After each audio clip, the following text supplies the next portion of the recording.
What is going on, everybody? What's up? And welcome to the live Q&A number 55. I almost said weekly, but I would say almost weekly, right?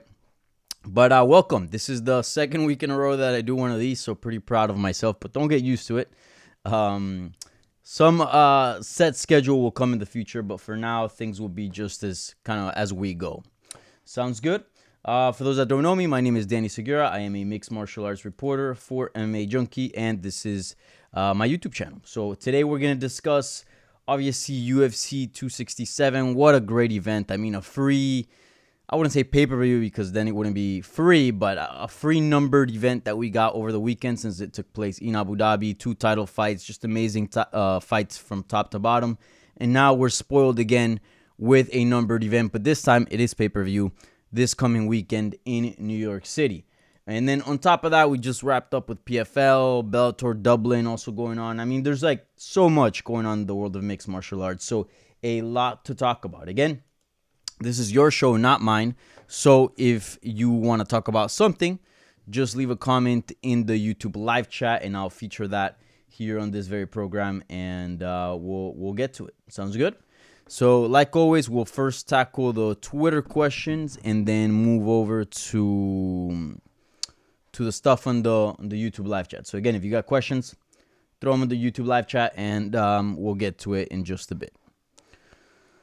All right. Let's see here. Let me pull up the questions. First question is by the one and only, you already know, 8 Passive Wokeness, and he has a little bit, not really much of a hot take, but nonetheless, he's got some comments, some things to get off his chest. And 8 Passive Wokeness wants to know, Dana is doing Nate dirty. UFC has never gave a fighter a big fan-friendly send-off fight as their last fight of their contract. How should Nate Diaz play this? Demand a top 4, like he said. Simply take this fight. So, yeah. This has been probably, I would say it's probably the biggest storyline that we've had over the last few days. And there's been obviously some very, very big ones. But I think this is probably the most talked about just because it involves, one of the biggest stars in the sport. And that's obviously Nate Diaz. So the situation is pretty simple. Nate Diaz is on the last fight of his contract. Ariel Helwani had reported it. Prior to that, Ali Abdelaziz had hinted at it, saying that he thinks that he's on the last fight of his contract. Then we get Dana White coming out maybe about a week or two ago, confirming that indeed this is the last fight on Nate Diaz's contract. And then since we've been wondering, okay, who's he gonna fight? Is he gonna resign before that contract comes up, or is he gonna go elsewhere and sign with another promotion? Maybe even switch sports and try boxing. Who knows? Right, you never know with the Diaz brothers. Well, it came out immediately following UFC 267 that Khamzat Chimaev pretty much wants to fight Nate Diaz, and then shortly after, Dana White echoed those sentiments and said, yeah, I'm down for that fight. I'll make it 100%. That was actually today. And since it's obviously sparked a huge conversation surrounding it, because it seems that most people, and I'm talking from media to fans as well, because I've seen both sides, it seems nobody is down to watch Nate Diaz versus Khamzat. Nobody. Not a single person is down to watch that fight.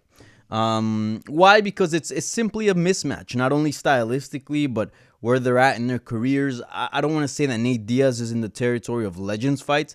I still think he's easily, definitely a ranked welterweight. Right? Let's look at the rankings real quick just to verify that. Yeah, look, I think he can beat some guys in the top 15, and he just proved against Leon Edwards, who's, a top contender. Definitely a top 5, depends on who you ask, number 1. He proved that, he could put him out. He almost did in that fight when they competed a few months back. So, in my opinion, he's at the very least a top 15, right? So he's not in the Legends division where, he's definitely past it and, he's only in fun fights. Now, there is definitely some elite skill still in Nate Diaz. However, I don't think enough to give Khamzat, especially after we just saw what he did against the Leech, I don't think enough to put him in a competitive fight, especially stylistically, Leon is someone that at least will strike with you. Dude, did you see the size of Khamzat? Did you see how strong he was, how good his wrestling was?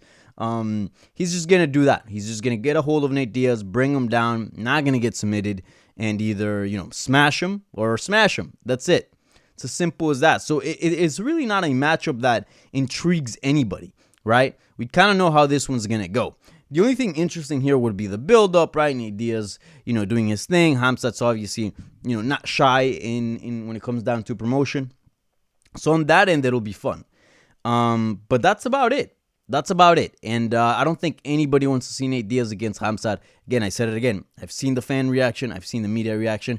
Nobody's on board except Khamzat, probably his people, and obviously Dana White. And honestly, it makes complete sense. And to your point where you're saying, Dana's doing Nate dirty. I kind of don't want to say dirty. It is dirty, but at the same time, it's business, and that's just what it is. And, it's pretty clear what's going on here. Nate Diaz is looking to leave the UFC, I would dare to say, or that's what it looks like. If he wanted to stay with the UFC, I'm sure he would have worked out a deal with the company already. But no, it looks like he wants to test free agency. And honestly, I don't blame him, because there's a lot of fun options out there, right? So we'll see what happens on that end, but it makes total sense from a business standpoint, right? You have Nate Diaz leave on a loss, meaning, you damage his stock a little bit, even though the Diaz brothers don't really need a victory. A loss is a loss, especially given his track record. He's not on a crazy win streak or anything like that. So it would take a hit on his stock a little bit, and then on top of that, you sort of squeeze the hell out of that star power as much as you can before, you let him go. And, you prop up and bring up Khamzat, who is the next big thing, right? I think it's pretty clear that he looks, everything checks on paper from a skill set standpoint, as well as just from a promotional standpoint. I mean, the guy just checks all the boxes. He can talk trash. He is from that region, from Chechnya, which obviously Habib left, and there was I don't want to say a big hole or a big sort of vacuum or because there's a lot of fighters from that region, but certainly, the biggest star from Europe in that region left, and now you get Khamzat, who's on the come up. It definitely makes sense to give him a promotional push by putting him up against Nate Diaz, right? But apart from that, that fight does not really make sense. So we'll see what happens. Again, I don't think Dana's doing him dirty. I think it's just business. I think if any of us were UFC president, we were in charge of making the shots over the UFC. I think if you just look at the overall landscape, this is the move. This is business. This is what makes sense. You know what I'm saying? And sadly, sometimes what's good for business means, as you say, doing dirty to other people.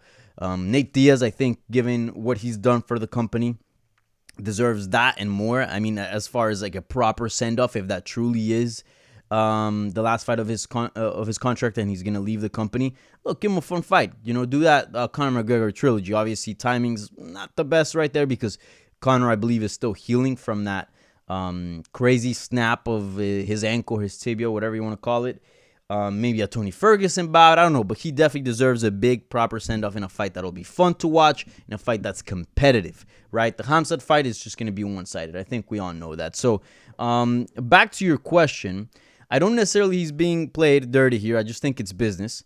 And that's usually what the UFC does. I mean, look at Anderson Silva. Unless you intend to retire, like you really do intend to retire, they're not going to give you a proper send-off. I think Mark Munoz had a really good send-off. He fought in the Philippines, if I'm not mistaken.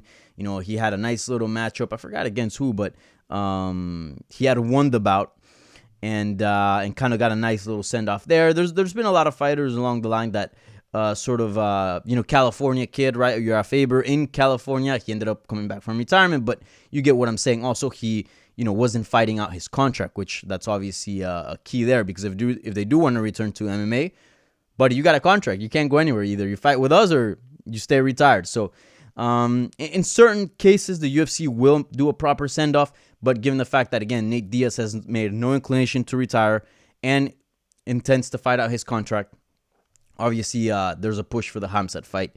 And again, it's just business. And how should Nate Diaz play this? I I would have to look at like the specifics of a UFC contract. But if a fight is offered, which would be the Khamzat fight, again, if he's given proper time, proper everything, I would have to look again at the details of the contract, and he declines it, the contract gets extended another 6 months. Because remember, he has to fight 3 times within a year. That's what a UFC contract is built on. So, again, it'll sort of delay Nate Diaz's plans of fighting out his contract real quick and becoming a free agent. And again, maybe the McGregor option would be available then, given the time frame and the fact that McGregor's actually healing fairly fast. I mean, you see him out there scrapping at the VMAs and stuff like that. And again, it'll put Nate Diaz on ice. So it all comes down to whether he wants to get out of his contract ASAP or get a proper send-off or a better suited fight for him. I would say this. The good thing about Nate Diaz and the Diaz brand is that it's never dependent on wins and losses. Like, whatever ratio you want to put in there, people will always be down to watch. I think people will understand that this is just a bad matchup. So even if he catches a pretty bad L here, I feel like people will still be invested in him fighting in the future, whether it's for another promotion or boxing, obviously depending on the opponent as well, that matters. But I don't think it'll be like the end of the world. So we'll see what happens with him. But in my mind, just wait. Just wait. That Tony Ferguson fight will come. McGregor fight will come. Something will come that will make sense. But literally, the Khamzat Chimaev fight is literally the last fight that makes sense out of all the options that are out there. It truly is. Makes the least sense. So no, don't fight that guy. By the way, friendly reminder, if you guys want to support this channel, the super chat, I believe, should be open. Or maybe I haven't turned on that option again. Maybe it's not. I'll do it for next stream, actually. I don't think it's on. I'm looking at it right now. All right. Next question is by Ignorant MMA. What's next for Chimaev? At 170, I would like to see Neil Magny or Michael Chiesa. At 185, give me Kelvin, Gastelum, or Jack Hermanson. Personally, I would rather see him fight at 170. I'm too much of an easy fan. I like 170 because he can make it and he's looking good. Like, his performance looks good. But that weight cut is a little bit questionable, right? Because he's not undersized for 185. So we do know that he has to drain himself quite a bit to get down to 170. He's very young now, but who knows what kind of problems that can bring in the future. And then on top of that, he had a pretty questionable weigh-in for UFC 267. Remember, he missed weight, and then he came back shortly after and magically weighed in. And, there's those pictures of him kind of pushing down on the towel, a Daniel Cormier move. So is there like can he fight 1, 2 more times, 3 more times at 170? Sure, but could he make a long career where he's fighting, 10 more times, or, it's a span long enough for him to become #1 contender, fight for the title, win it, and defend it? That I have questions, especially because he's young, and we know as you get older, you put on some weight. So, what's Khamzat's age? Let me pull it up real quick here, if I can, just to verify on these things. UFC 267. All right, let's see here. I believe he's like 26, 27. He's not super young, but he's certainly a young fighter. He's 27, yeah. So he should be pretty close in entering his prime, if not at the very early stages of it. So what's next for him? Stick at 170 for now. Maybe those kind of weight issues can get resolved. I don't think he's ever missed weight for his career. Certainly not in the UFC. He's had a catchweight bout. He's had, fluctuated between middleweight and 170. But all in all, the scale hasn't really been an issue for him. So let's see here. So I don't think he should get a top 5. I think there's a lot of guys that have put in the work at 170 that deserve top 5 matchups. I also think there's guys within the top 5 that don't deserve any other fight than the title, right? So if, for example, Leon Edwards beats Jorge Masvidal, why am I saying that way? Jorge Masvidal at UFC 269, you can't give him another fight. You can't possibly give that guy another fight, right? He deserves a title shot. Vicente Luque at this point, unless you're doing an Nate Diaz fight, I don't think he should be fighting anybody else outside of a money fight. So those two guys are pretty much immune at 170. Everybody else in the top 5 should be fighting, contenders that have been putting in the work, right? I don't think with win over the Leech, who was at number 11, I don't think that Khamzat deserves a top 5. I think anywhere between, he beat 11, so anywhere between 10 and 5, I think it's an appropriate number. So who's in that ranking? Jeff Neal, but Jeff Neal's booked against Santiago Ponzinibbio. Belal Muhammad, I don't think he's got any fight booked at the moment, right? Not so long he was trying to fight Strickland. Neil Magny at number 8. Jorge Masvidal is booked. Michael Chiesa's not booked. And Stephen Thompson, he's number 5, but he's not booked either. So I think any of those guys that aren't booked work. So a fight with Belal would work. A fight with Neil Magny would work. He recently spoke to my colleague, Mike Bong, and he said he was down. So that fight makes sense to me. That can easily headline an ESPN card. A fight with Michael Chiesa as well would be super exciting. And even Stephen Thompson. So I think those names. But I do agree with you that Neil Magny and Michael Chiesa are at the top of the list. But yeah, I think for me, I don't have a strong preference. Anywhere between 5 and 10, that's what I want to see next. I think I care more about the ranking rather than the actual name within that range. Well, all right, that was a great question, by the way. Another question by 8 Passive Wokeness, and this is the last question on Twitter. So again, reminder, if you have questions, just throw them in the YouTube live chat, and I'll get to them shortly. Islam should not get the next title shot. He needs 2 more wins. He only has 1 win over a legitimate top 10 guy. What should be his next few fights? I think RDA and then Beneil. He needs to fight actual top guys and stop calling out Tony Ferguson. I agree with you in only one statement here, and that is to stop calling out Tony Ferguson. Tony Ferguson has looked quite poor in his last few performances, and I think he needs a fight that, a little bit of a step down to either get his shit back together, or it'll really show as like, look, he took a step down and still he didn't show up. Something's wrong here. But taking these top contenders, he took on Beneil, he took on Charles Oliveira, especially heavy grappling guys like Islam. Dude, we already know what's gonna happen. We saw it in the last 2 fights. Ferguson at this point, a win over him, maybe 2 more fights ago. It did mean something. I'm not saying it means nothing now, but I would say a win over Dan Hooker is probably more impressive today than a win over Tony Ferguson today, right now, in November 2021. So for me, there is no clear answer because it is tough. And I'll say this. I'll agree with another part of your statement, a passive focus, because a few times we agree, and that is he should not get the next title shot. And super dominant win streak, but like you said, I think we're missing a little bit of that top 5 name value in his record, and simply it's not there. And a lot of it hasn't been his fault. A lot of it has been injuries, politics, etc. But whatever the fault lies, that's irrelevant. The fact is that a top 5 win is just simply not there at the moment. So I think he's 1 fight away. So again, this is totally not how things are going to play out on 155. I'm just saying from a sporting standpoint, this is how things should play out. I think Beneil Dariush is the most deserving guy right now at 155 pounds. Yes, I know we got a big, nice, juicy, interesting fight between Michael Chandler and Justin Gaethje coming up this weekend. But if you ask me, because both those guys are coming off losses, right? Gaethje to Khabib and Chandler to Charles Oliveira. So if either guy wins, they're just going to be on a 1-fight winning streak, if that's even a thing. They're just going to have 1 victory in their pocket since their last defeat. So it's going to be either a win over Gaethje or a win over Chandler, right? Depending on how things go. I think Beneil Dariush's winning streak is more impressive than having a win over Justin Gaethje or a win over Michael Chandler. Let's read his win streak real quick.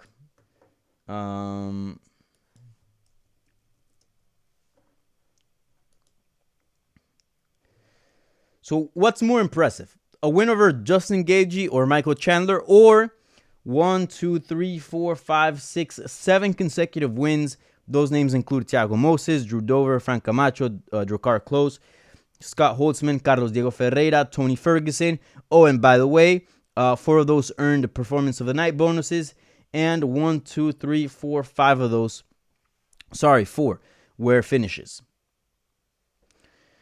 I'm going to go with Benil Dariush. But is he going to get the next title shot? Remember, this is not just sporting, but there's also promotion side to it. So probably not. Probably not. So in my opinion, on an ideal world would be Benil Dariush gets the next shot. Islam Makhachev takes on the winner of Justin Gaethje versus Michael Chandler, but that's likely not going to happen. I think the scenario that will play out is Benil versus Islam, and then especially if Gaethje wins, Gaethje versus the winner of Poirier and Oliveira. I think if Chandler were to win and Dustin Poirier wins, I think Chandler has good chances in getting a shot. If Charles Oliveira were to win, I don't know if you can just put him back in there after he just recently lost to Oliveira. So we'll see what happens. But certainly interesting times at 155 pounds. These are all good problems, by the way. It sounds very hectic and problematic, but you kind of want this, right? You want options. Also, you never know if anybody gets injured. That can affect things as well. But I agree with you. Islam should not get the next shot. I think he just needs one more fight. One more fight, put him against the top 5, and that's it. He wins. He should fight. He should be fighting for the belt next. Whoop. All right, so that does it for the Twitter questions. Now let's switch over to the YouTube live chat, and we'll go until 8 p.m. because that's when Contender Series starts. Let's check out the YouTube comments right now. Good day, Danny. Good night. Unless you are maybe... Is there daytime? Probably New Zealand, maybe. Is daytime right now, I would say. Like that part of the world. Europe is probably like really late, like early a.m. So I'm guessing you're in... Or maybe you're just... I don't know. Sorry, Anonymous Dude 123. Sorry. Let's see here. Good question. I did not think of this, but now that you bring it up, it is a good question. Do you think UFC has concerns with only 2 of its champions being Americans? No, I don't think so. I mean, Khabib is not American. Conor is not American. And I'm sure the UFC wanted to keep them as champions, each in their separate reigns, obviously. Conor, European, speaks English. Biggest star of the sport. Same thing with Khabib, second biggest probably. And they were not from America, and that was not an issue whatsoever. No, so I don't think that's that important. Like the fact that you're from America. I think speaking English, even if it's it has a heavy accent, even if it's a little broken, I think it's fine. I think, for example, Khabib's English is actually quite cool. Same thing with Khamzat. And if anything, it adds to their character, like that thick accent, the way they put words together, not really 100% proper English, but it sounds like so Chechnyan or so, Dagestani. I think that's cool. And I think people enjoy that too. Like it's part of their personality and their character. So I don't think the fact that they're from America, they're not from America matters. I think it's important that they speak English, obviously, because this is mainly an American sport. MMA is, and UFC's stronghold is obviously mostly based in America. But I would say I don't think there's like many, like some of their biggest stars are not champion, right? Well, Khabib retired, but Conor's not champion. Jorge Masvidal is not champion. Nate Diaz is not champion. John Jones is not champion. Khamzat's not champion. Like a lot of these stars that they have that they're recognized names, and they have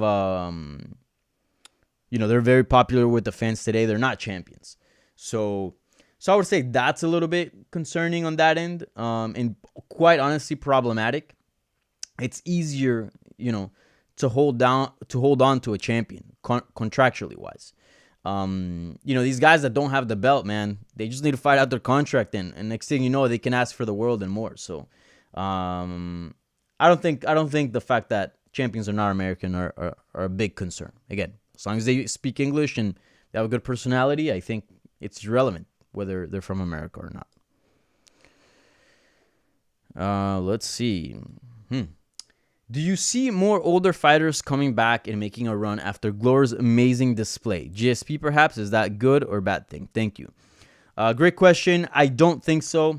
We've seen, older fighters have success in the past. I think Glover's was obviously very special because he became champion at 42, which is insane. But no, I don't think so. I think we can understand that that's a very, very special human being, and few 42-year-olds can do that. So,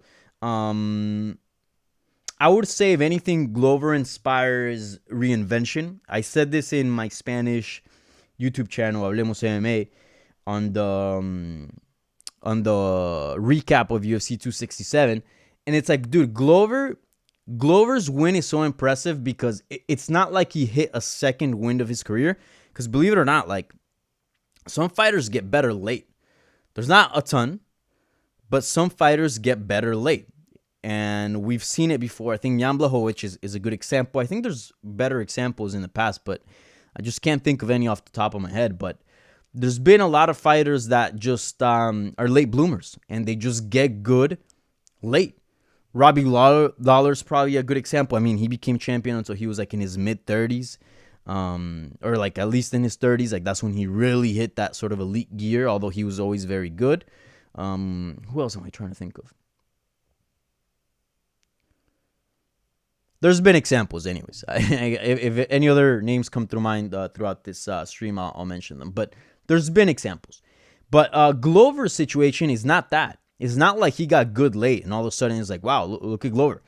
Everything that he's used to build on this winning streak and everything that he used to win the title at UFC 267, he's always had. He's always had. Maybe he improves a little bit here and there, adds an extra tool, but all in all, that game always existed for him.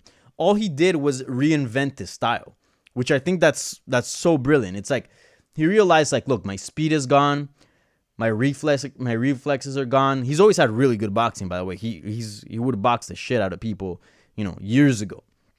But then once his speed started going down, his reflexes, his chin wasn't as strong.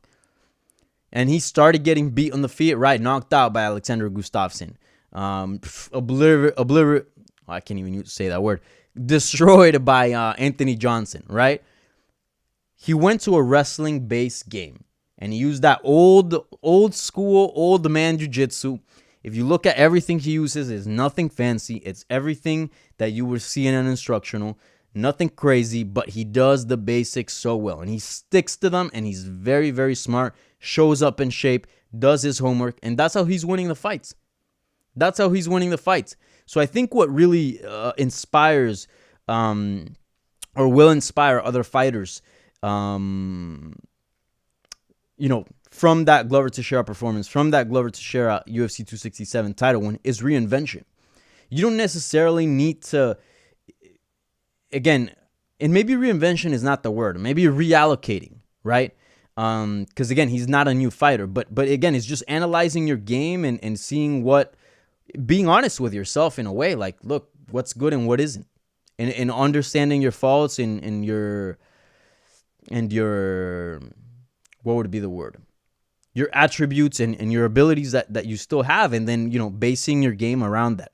I think Chuck Liddell was a great example. Like, his downfall, yeah, his chin was gone and all this, like, towards the end, but his downfall was that he couldn't reinvent himself. And that's a guy that wrestled. That's a guy that had wrestling, like, early on, but he just wanted to stick to striking, and it ended up being his downfall. I'm sure, again, maybe if he would have wrestled more and used ground and pound, or just adjusted his style, he could have had a longer career. I think Alistair Overeem is another great example. Like Glover, that's a guy that had many physical changes throughout the years, and each time he was able to readjust his game. Again, not reinvent himself, not add new tools, just, change the way he fights. And that was able to prolong his career for so long and stay relevant at the top for so long. And I think Glover is obviously the perfect example just by winning the title. That is the perfect example of somebody that just, allocated his resources and just readjusted his style. I think he's a brilliant fighter. Glover Teixeira is a historic man.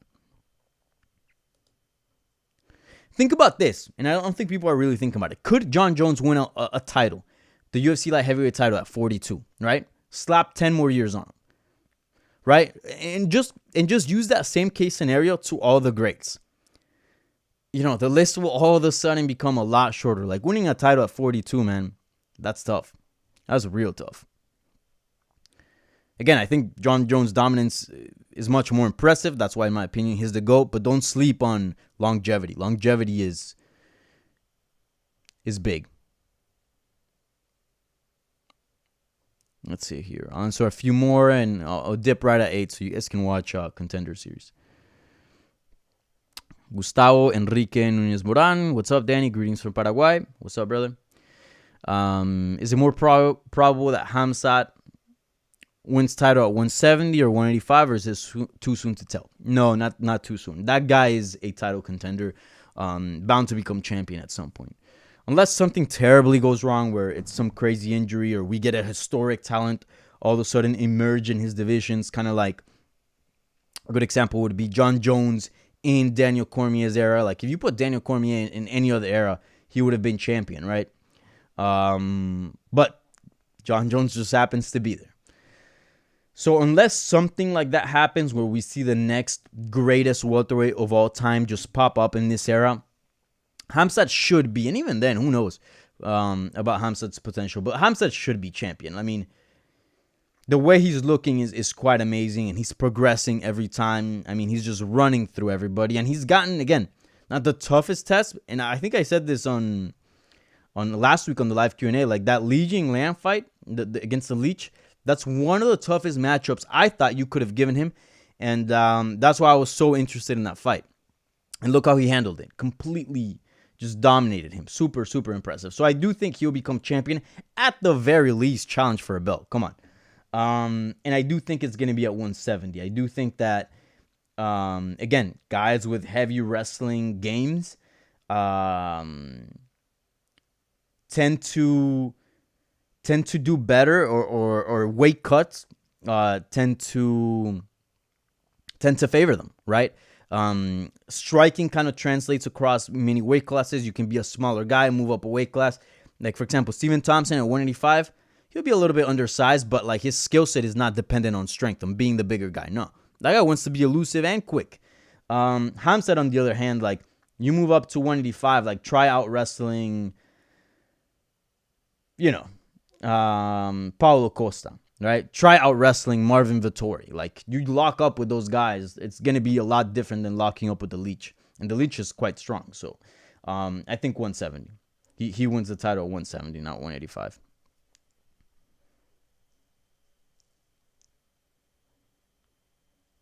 Let's see here.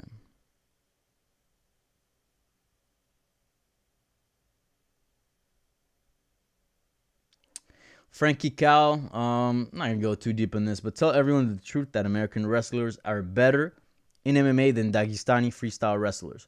Folk style wrestlers are most successful competitors in MMA. I think historically, yes, but that's because there's not been that many Dagestani fighters in the UFC until really Khabib. I mean, he really opened the floodgates, right? So no, I would say that's false. Historically, yes, but that's just because, again, American wrestlers have been competing in MMA far longer than Dagestani wrestlers. But I would say Dagestani ones are far more dominant, or at least that's what it seems to be. Shit, the most dominant fighter in the history of the UFC is Khabib. So Cristiano Ronaldo is the GOAT. He really is, man.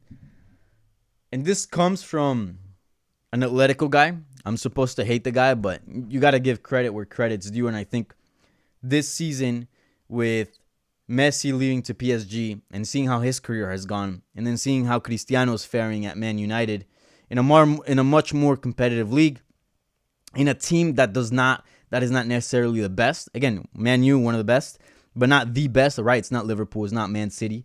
And still he's having all that success. And then Messi, who's in a less competitive league, and in the best team of the league by far, PSG, not doing so hot. And yes, I know team chemistry matters and all this, but Ronaldo truly is the GOAT over era. Messi, second, certainly a historic talent, but Ronaldo is GOAT, 100%.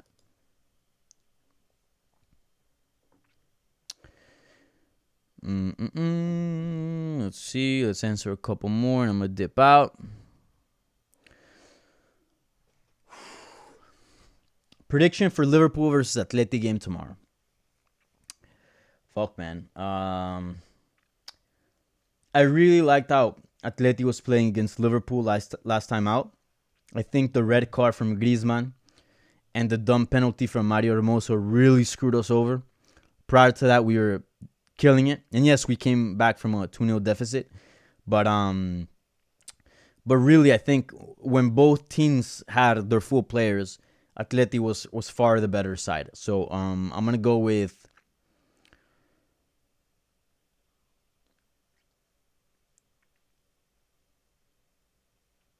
I'm going to go with a 2-1 Atleti. 2-1 Atleti. Knock on wood. Let's see here. Do you think... Oh, shit. Terrence. You just... All right. Do you think we will ever get an Islam versus Oliveira before it's all said and done? I think it's the Khabib-Tony style-wise, and unlikely Tony Charles is still in his prime. Also, turn on Super Chat. Super Chat on. It's off. Yeah, I just realized that. I'm an idiot. I'll turn it on for next live Q&A. Hopefully it's next week, and hopefully I'm a little bit consistent, and I can get this done next week. We'll see. I'm covering Bellator what is that, 67? They'll be down here in South Florida. That's where Cyborg fights. Will be fighting. So I'll be busy, but I'll try to get it done. I'll try to get in a live chat next week. But anyways, yeah, I'll turn it on for next week, hopefully. But dude, yeah, this is such a great idea. Like I never thought of it, and this is awesome. Like this is one of the main reasons why I love talking to you guys, because I don't know if this goes the same across any other show done in MMA, probably, but I don't pay a whole lot of attention to much else, to be quite honest. But dude, you guys are smart as shit. Like, you're on the money, dude. Islam versus Charles Oliveira might be the 2.0 of Khabib versus Tony. Maybe not 2.0, but it's certainly very similar. I mean, if you have to compare anybody to Tony Ferguson, is going to be Charles Oliveira. And if you're going to compare anybody to Khabib, is obviously going to be Islam. So, hopefully we get it, man, because Khabib versus Tony is truly the biggest tragedy in mixed martial arts. It really is. The fact that those guys didn't fight, and it literally took a world pandemic to cancel their 5th booking. I mean, it's just so weird, so bizarre. I'm gonna hit up Javier Mendez from AKA, and we've talked about it, but he's like, dude, I'm not superstitious, but like, if you're not superstitious, just show the history of Khabib and Tony, and you're gonna second guess yourself. Like, this really was not meant to be. Why? I don't know, but that fight was really, really not meant to be. But hopefully we get it. I think Islam's obviously pretty young. Oliveira's pretty young as well. So they're 2 top guys. Obviously, one champion, one, I think, a top 5 in my opinion. They'll eventually fight. Yeah. And we'll get we'll get to scratch a little bit of the itch of that Khabib Tony Ferguson fight.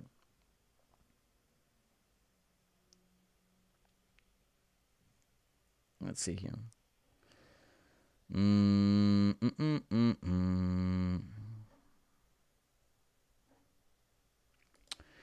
Probabilities of a UFC event in Latin America anytime soon. I think we're gonna maybe like the end of 2022 or early 2023. I don't think in the next 9 or 10 months we're gonna see a UFC event in Latin America. And the first one will be Mexico. Especially if Brando Moreno's still champion, it'll be Mexico 100%. But yeah, I think it's gonna be like a good year until we see an event in Latin America. Let's see here.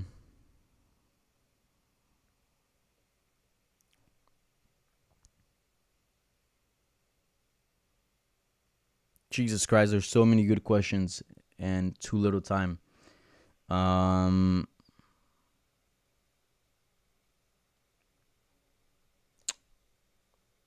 Just because this username is great. This is the last one, and I'm out. Let's see here.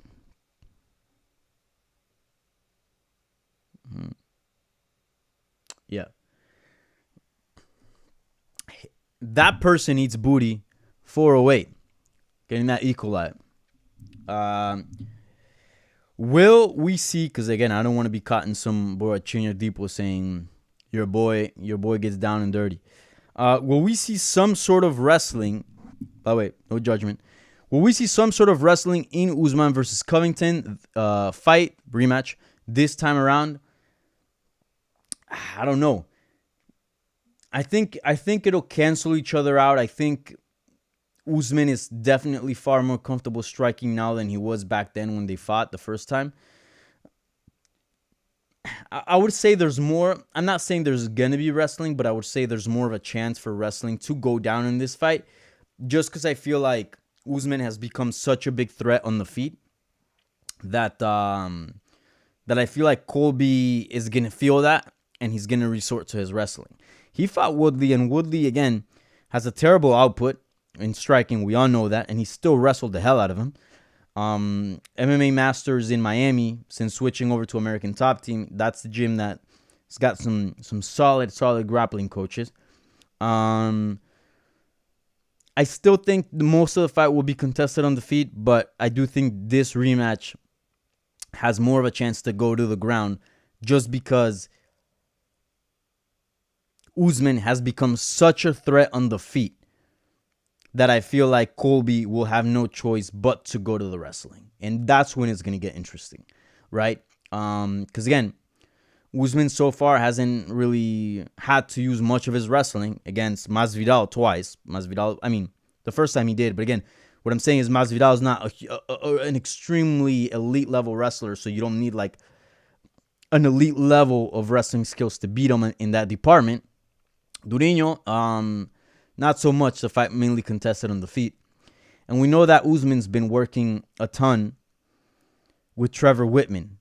So I wonder if he's sort of, if his wrestling's gone down a little bit. If he's sort of,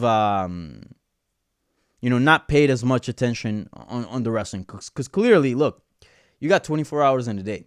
You got only so many training hours you can log. And we see his striking's skyrocketing. So you wonder if maybe there's some regression in the wrestling department. Maybe not. Maybe it's the same. Maybe it's even better. Who knows? That's possible. But I do think it's going to be interesting to see what happens when Colby and Usman lock up. Because I think in striking is not as interesting because I'm pretty sure and I feel pretty confident in saying that Usman should have a clear edge in the striking department. He did the first time. That's why he stopped him. And I think this time around, it's going to be even bigger, the gap of striking. Anyways, a bunch of other great questions here, but that I just simply don't have time to answer. Contender Series is about to get underway here. So I'm going to call it a day here. I'll be back hopefully next week. Again, I'll be pretty busy, so maybe not. But trust me, I'll really put the effort to do another live Q&A next week. But if not, there's still some coming. There's still some stuff coming to my YouTube channel, not live, but some uploaded content. So be on the lookout for that. So anyways, hopefully you enjoyed this chat. Again, give the video a thumbs up. Subscribe if you haven't to already. Please share this on your social media. Tell your friends about it if they're MMA fans. That way we can keep growing this thing and spread the love. You know what I'm saying? Again, keep it locked to MMA Junkie. Like always, we have John Morgan and Mike Bong on the ground at UFC 268. And then I'll be here in South Florida covering Bellator 267 the following week. All right, guys. I'm out. Oh, what the hell? All right. Yeah, never mind. I'm out. Have fun. Enjoy Contender Series. And I'll talk to you guys soon. Peace.